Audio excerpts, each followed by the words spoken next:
Hello. Today I want to talk a little bit about mental fitness, specifically for veterans, but the research that I'm using applies to everyone. I've just put it into terms that veterans may find familiar. My name is Michael Petrovich. I have a master's in psychology with a specialization on trauma and crisis management.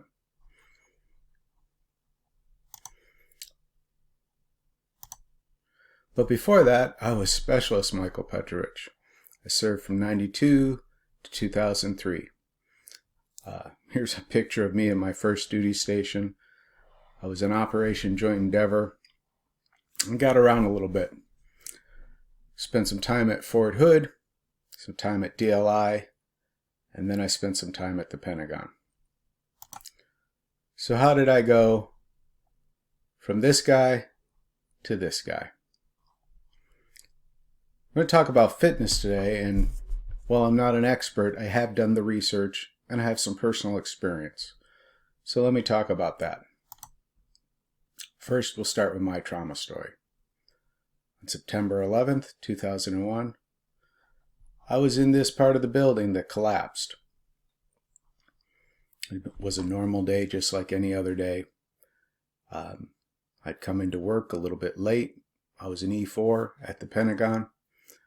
And I heard the first plane hit on the radio. And I turned to my boss, Staff Sergeant, and asked him if it had been real. He said yes. So I went around and looked for a buddy of mine who I commuted every day with. And we found a television and we saw the second plane hit.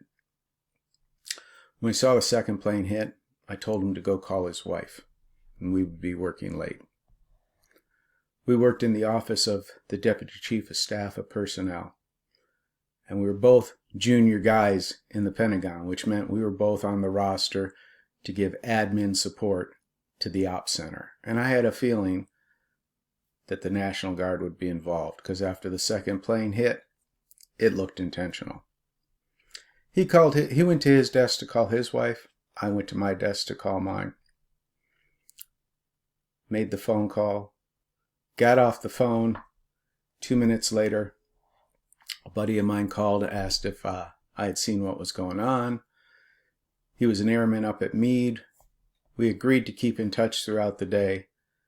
We got off the phone. Right after I got off the phone, the earth underneath my feet began to shake.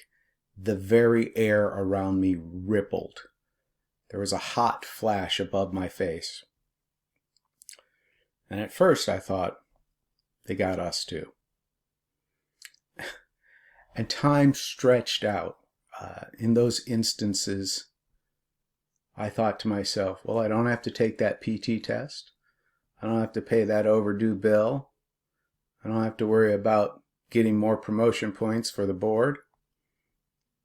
And then I stopped and I said, let's just take one more step.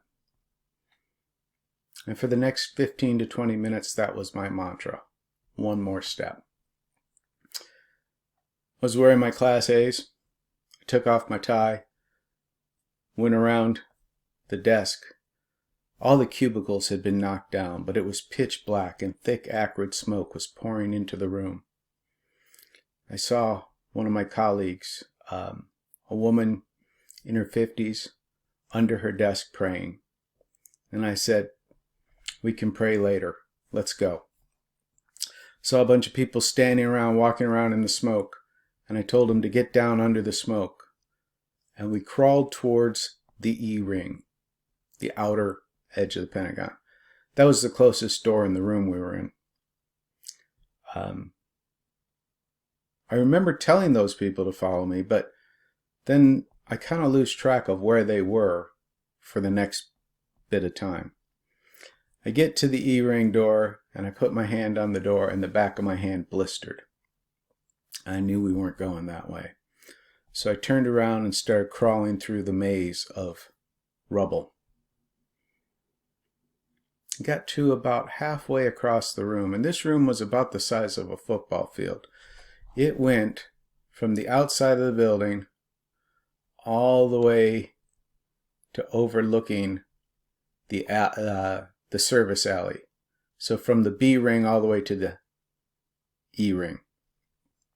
When we got to that window, or to the halfway point, and the second half of the room was, there was light and the sprinklers were working. And at this point in time, I realized that someone was holding on to my belt.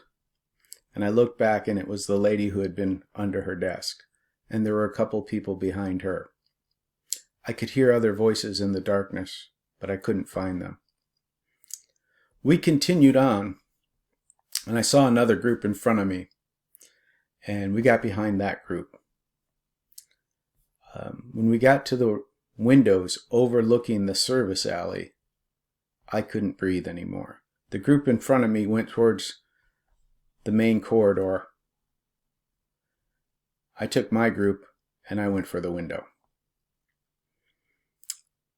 Now the window in the Pentagon, they're blast proof. They can't be exploded. But they were warped, so I couldn't open the window. The window was only open about this wide. So I'm looking for something. I can't get the window open, and I find this laser printer. And I just start pounding on the window with the laser printer. At this time, the group that had gone for the hallway had come back. They couldn't get out. The blast doors were down in the hallway. So the colonel who had been leading that group jumped up on the windowsill, and he's kicking the window, and I'm beating on the window. And we get it to about 1.5 feet wide. And I dropped the laser printer. The personnel evacuating the first floor, Navy personnel, they saw the printer hit the alleyway, and they came up under the window. So me and the colonel, we started handing people down. The first person they tried to catch, they dropped. She broke both of her legs, but she survived. We dropped down about 6 people, and then I hung from the window and fell, and then the colonel came after me. By the time we got to the center courtyard, a full triage had been set up. I saw many of my colleagues in there. A couple minutes later, they said we had to leave. We had to get out of the building. Another plane had gone missing. So we went through the building to the north parking lot. And the next hour, we tried to reach loved ones on the phone. They'd put saline on my face, and they had left a chaplain to keep over me. Apparently, I was pretty burned up and maybe in a little bit of shock. It took after that, we went to Arlington Urgent Care, then Arlington Hospital, then Walter Reed. It wasn't till about 11 o'clock at night that I found a bed. Over the next couple days, several generals visited me. First Lady visited. Secret Service debriefed me. The only person who was really helped me figure out what was going on was Lieutenant General Keene. He came through with a list, and he asked if I wanted to know where anyone was.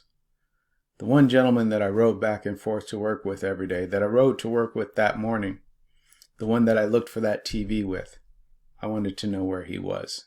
He didn't make it out of the building. When I was lying in that bed at hospital bed at Walter Reed, a couple of the Walter Reed psychologists came by to see me, and they wanted me to know if I need anything, wanted to know if I was okay, wanted to know if there was anything they could do for me. And I turned them all down. In my mind, I didn't need any help. If I was broken, that wouldn't be good. There were people who needed more help than me. And how would they even know how to help? They weren't there. They didn't know.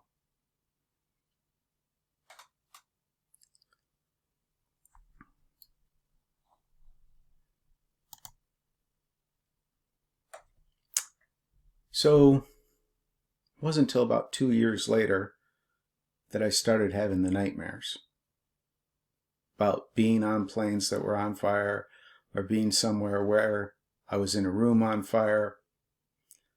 And I went out and got the help I needed. As I went through that process, I became more interested in the process.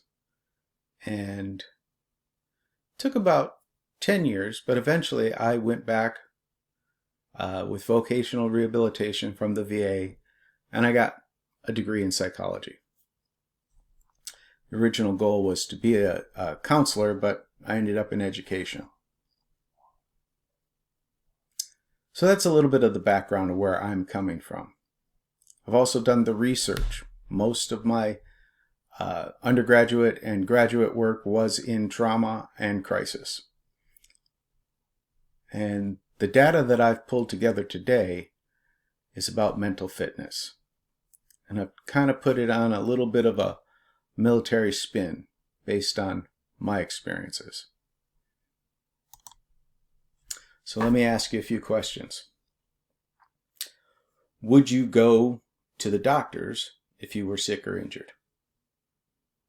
Most of us, depending on the severity of the injury, would say yes. How about this one? Would you go for a physical or a dental checkup?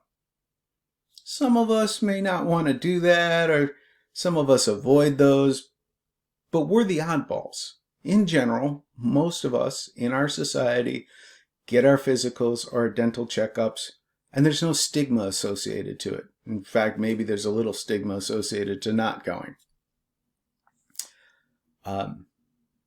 Many of us would even use preventive health care, such as immunizations to protect us from disease, or some of us go even beyond that to levels of health care. We go to the gym to work out. We might maintain a healthy diet, fruits, vegetables, whatever it is our body needs. And we do these things to get stronger, or to stay strong, or to be competitive, or to simply feel better in our body. It's all normal. But if I ask the same question, when was the last time you had a mental or emotional checkup?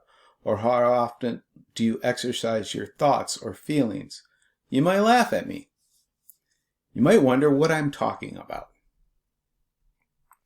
So what I'm presenting today is mental fitness. But before we can get to that, we got to talk about stigma.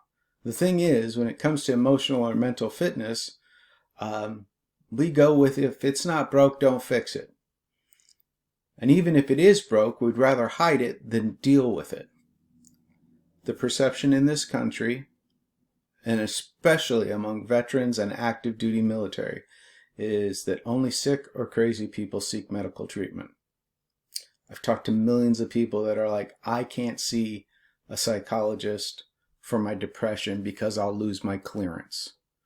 Chances are that's not true, or at least it's not as true as it used to be. I would like to propose that we stop stigmatizing mental health and start look towards a fitness model for our mind and body and our spirit. The same way we think about fitness when we're working on our next PT test, or just trying to stay healthy, or run a 5K. So there are 6 steps. There's a lot of research to back these up. The first step is to know your doctrine. Now, in the military, the doctrine guides what we're going to do. And in religion, the doctrine is the Bible or the Quran. So you need to know what your personal doctrine is. What is important to you? What drives you? Is it your faith? Is it science? Is it esprit de corps? Is it your friends, your family, your politics? What is important to you? And when you ask this question, though, I really want you to remember not to confuse your group's doctrine with your doctrine. I mean, why are you in that group? Why do you agree with that group? maybe you don't agree with them on everything. So you really need to know why something's important to you, much more than you need to know that you are in a group that values that thing. All right? Avoid the groupthink here and just try and figure out what's important to you. That's step number 1. Know your doctrine. Step number 2, lean into the foxhole. This is an old military saying that just means be proactive. All right?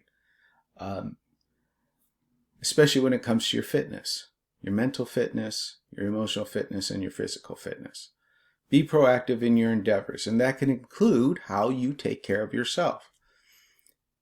Do something every day that gives you a sense of purpose or accomplishment, and record it. Record it for yourself. Now, how are we going to do that? That leads us to step 3. Make a training schedule. We all know what training schedules are.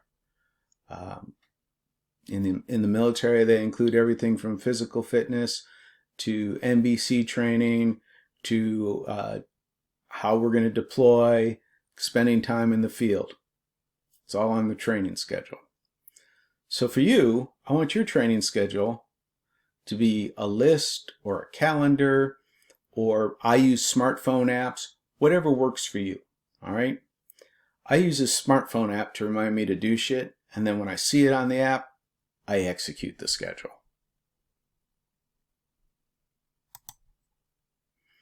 And training events, they don't have to take a lot of time. You will get a lot of reward from just taking care of yourself a little bit. All right? So they don't need to take a lot of time, and they don't need to detract from your other obligations. If you only have 30 seconds for yourself, then plan a 30-second event. If you plan enough 30-second events, you'll be looking forward to them. You'll be gaining something from them, whether it be peace of mind, fitness of body. Those 30 seconds will add up. If you don't take time for yourself to keep yourself fit, then you will be less able to perform the tasks required of you by your family, your loved ones, your career.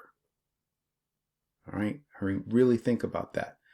If you don't take the time to get the training you need, you will not have the skills to take care of others.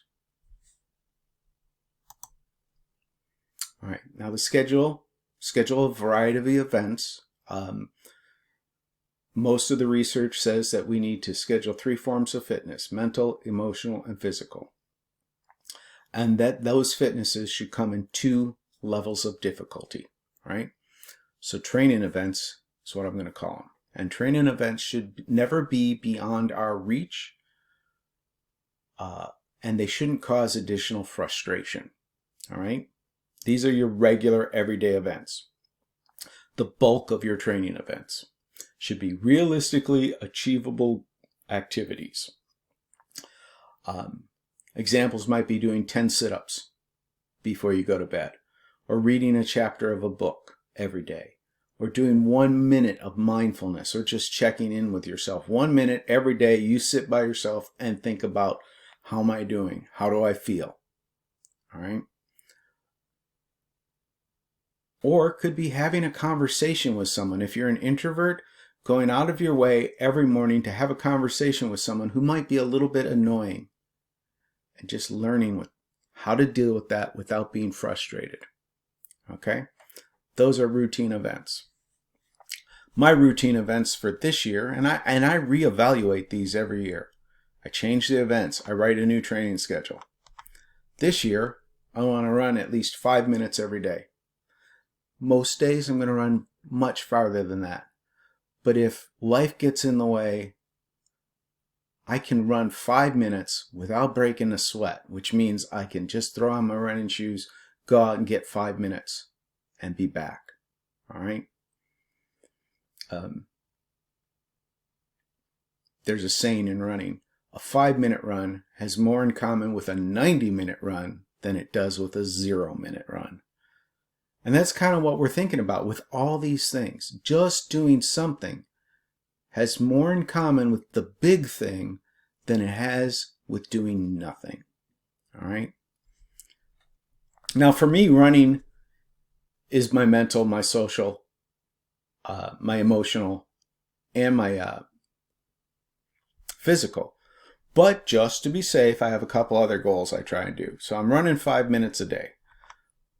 But I'm also going to try and spend 5 minutes on my phone learning a new language. I got an app, I download it, I do that. That's building my mental fitness.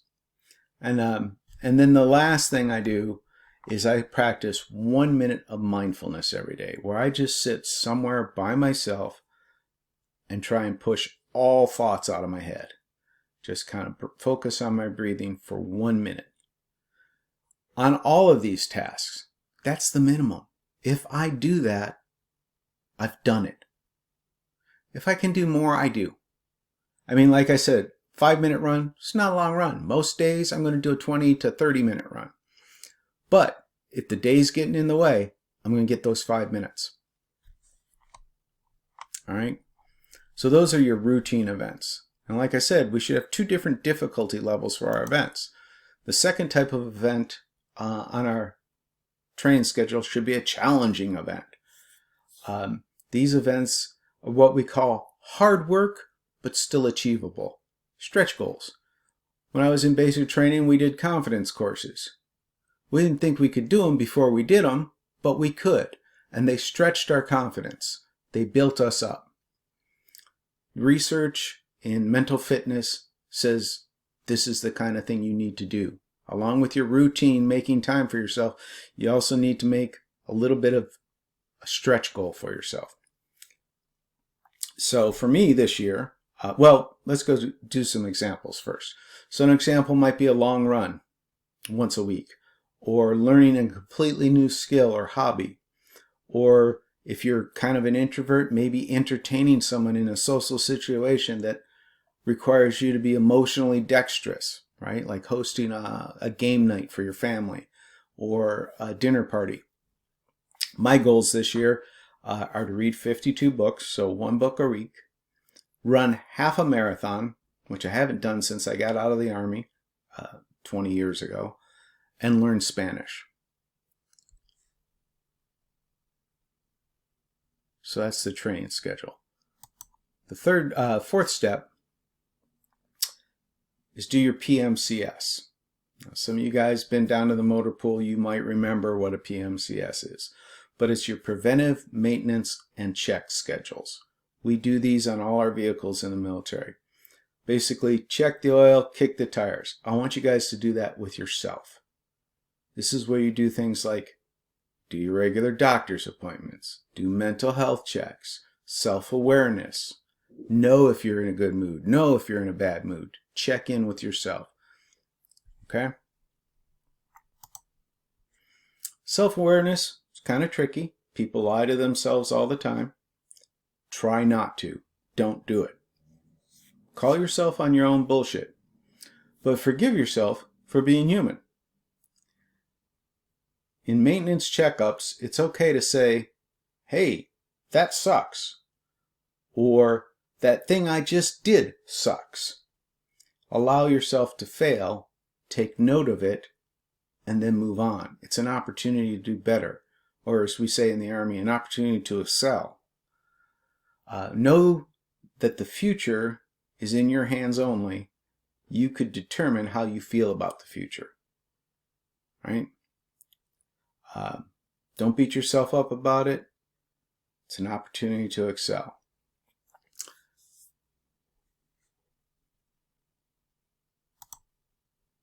So the 5th step, get to the refueling point, right? Take time to relax, sleep, and eat well. These are all part of mental fitness. Do enjoyable activities with your loved ones. Doesn't have to be a long break, but you have to refuel in order to continue. Just like in the training phase and the maintenance phase, if you don't refuel yourself, you will have nothing left for those who depend on you, whether it be your coworkers, your boss, your spouse, or your children. It's all good to run around all over the place for someone who depends on you and to be that person for them. But you need to have the energy to do it. And if you don't refuel, you won't have it.